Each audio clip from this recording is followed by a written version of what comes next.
योगी सरकार में बहुत ज़्यादा दिक्कतें हैं। जैसे जैसे जनमानस एकदम त्रस्त है। जनता खुदे इतना जागरूक है, उमड़ करके आ रही है।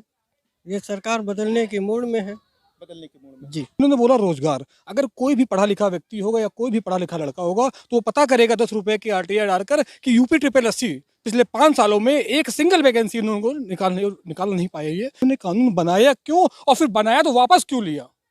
क्या इलेक्शन को देखते हुए? वो पेट्रोल डीजल जो रोज महंगा होता था, इनके पेट्रोलियम मंत्री ये बोलते थे कि मेरे हाथ में कुछ नहीं है।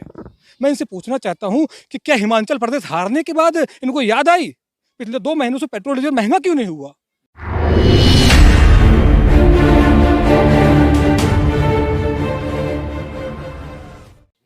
नमस्कार, मैं मौजूद हूं अकबरपुर विधानसभा में।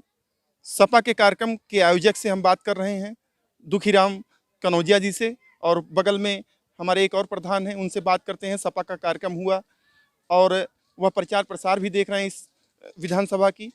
प्रधान जी, आपका स्वागत है यूपी न्यूज़ में। आपका भी स्वागत है। प्रधान जी, सपा सरकार आपको कैसी लगती है? बहुत अच्छा लगती है। आप पहली बार प्रधान हुए जी। तो योगी सरकार में आपको क्या दिक्कतें हो रही हैं विकास करने में?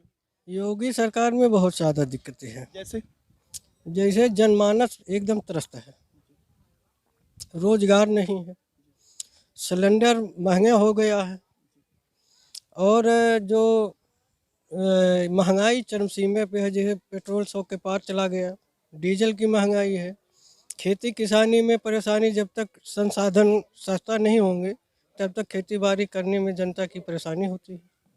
अभी आपका दो गांव के जनसभा का आयोजन किया गया था। ग्राम सभा की जनसभा में जो है काफ़ी अच्छी भीड़ जुटी। इस कार्यक्रम को सफल बनाने के लिए कितनी मेहनत करनी पड़ी? जनता खुदे इतना जागरूक है, उमड़ करके आ रही है।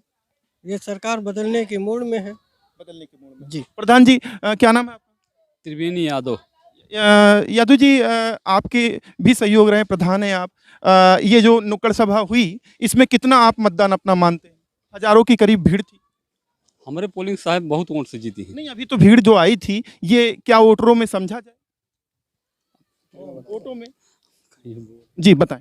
लेकिन मैं सत्येंद्र सिंह नाम मेरा है, पेशे से एडवोकेट हूँ। और इनकी जो योजनाएं हैं और इनकी जो कार्यशैली है, सब में बड़ा अंतर है। और यहाँ की जो जनता है, ये दोनों ग्राम सभाओं की सबने पूर्ण रूप से मन बना लिया है कि अब कि इनको हटाना है और हर कीमत पर साइकिल को लाना है। क्यों? क्योंकि इन्होंने जो भी अपने मैनिफेस्टो, जो भी इन्होंने घोषणा पत्र लागू किया, वो किसी भी खरे नहीं उतरे। इन्होंने बोला रोजगार। अगर कोई भी पढ़ा लिखा व्यक्ति होगा या कोई भी पढ़ा लिखा लड़का होगा तो वो पता करेगा 10 रुपए की आरटीआई डालकर कि यूपी 8088 पिछले 5 सालों में एक सिंगल वैकेंसी उन्होंने निकाल नहीं पाए। ये और उससे भी दुर्भाग्य की बात यह है कि जब लड़कों ने नौकरी मांगी तो प्रयागराज में पुलिस ने बटों से पीटा उनको। तो आप क्या उम्मीद करते हैं ऐसी सरकार से? इसके अलावा ये बोलते थे कि हम किसानों की दुगनी कर देंगे। आप इसको देखिए, कहाँ दुगनी हुई है? 700 किसान शहीद हो गए। उसके बाद तब इन्होंने अपने कानून को वापस लिया। सिर्फ मैं इतना पूछना चाहता हूँ कि इन्होंने कानून बनाया क्यों और फिर बनाया तो वापस क्यों लिया? क्या इलेक्शन को देखते हुए? वो पेट्रोल डीजल जो रोज महंगा होता था, इनके पेट्रोलियम मंत्री ये बोलते थे कि मेरे हाथ में कुछ नहीं है। मैं इनसे पूछना चाहता हूँ कि क्या हिमाचल प्रदेश हारने के बाद इनको याद आई पिछले 2 महीनों से पेट्रोल डीजल महंगा क्यों नहीं हुआ? ये मुझको बताएं, मुझको ये बताएं। ये कहते थे कि मैंने कागजों में इन्होंने दिखाया कि मैंने 2 करोड़ नौकरी दी, इन्होंने बताया कि मैंने 70 लाख नौकरी दी। ये कंफ्यूजन में खुद है। पहले क्लियर तो कर ले कि इन्होंने नौकरी 70 लाख दी है कि 2 करोड़ दी है कि 2.5 करोड़ दी है। क्लियर करिए।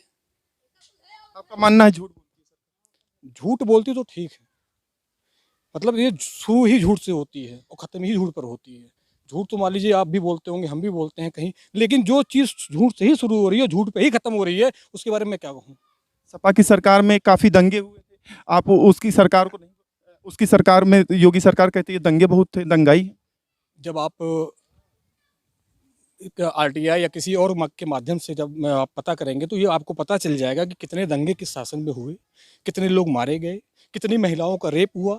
और अभी हाल फिलहाल में ये घटना आपको याद होगी कि रात में महिला को निकाल कर उसको जला दिया गया था। अभी आपको पता होगा टोनी में जो आपके मिनिस्टर हैं, टेनी जो भी XYZ जो भी हैं वो मिनिस्टर हैं, वो उनका लड़का किसानों के ऊपर गाड़ी चढ़ाता है, तमाम किसान मर जाते हैं। आप किसान समझिए, पब्लिक समझिए, मर जाते हैं। और दुर्भाग्य की ये बात है कि 307 में भी इतनी जल्दी बेल नहीं होती और 2 महीने के अंदर, वो 3 ढाई महीने के अंदर में वो वापस आके चुनाव प्रचार कर रहा है। आपको लगता है कि केंद्र सरकार के दबाव में हाई कोर्ट और उच्च न्यायालय काम कर रहा है? अब इसके बारे में तो मैं आप खुद समझदार हैं, मैं कुछ बोलना नहीं चाहता हूँ, क्योंकि न्यायपालिका जो होती है वो सर्वोपरि है जी, उसका सम्मान मैं भी करता हूँ, शायद आप भी करते होंगे। धन्यवाद। हमारे साथ वकील साहब मौजूद थे जो सपा के नेता थे। वो उनका कहना है कि टेनी जिनका लड़का किसानों की हत्या कर दिया, गाड़ी चढ़ा कर दिया, उसको 2 महीने में जमानत मिल जाती है। वहीं 307 का आरोपी 6 महीने जेल में रहता है। कुल मिला जुला कर इनका कहना है कि न्यायालय, इन्होंने सीधा तो हमला नहीं बोला न्यायपालिका पे, लेकिन हाँ पीछे से कहा कि केंद्र की मोदी सरकार के दबाव में उच्च न्यायालय काम कर रहा है। मैं प्रफुल्ल श्रीवास्तव, तुरंत समाचार, अम्बेडकर नगर।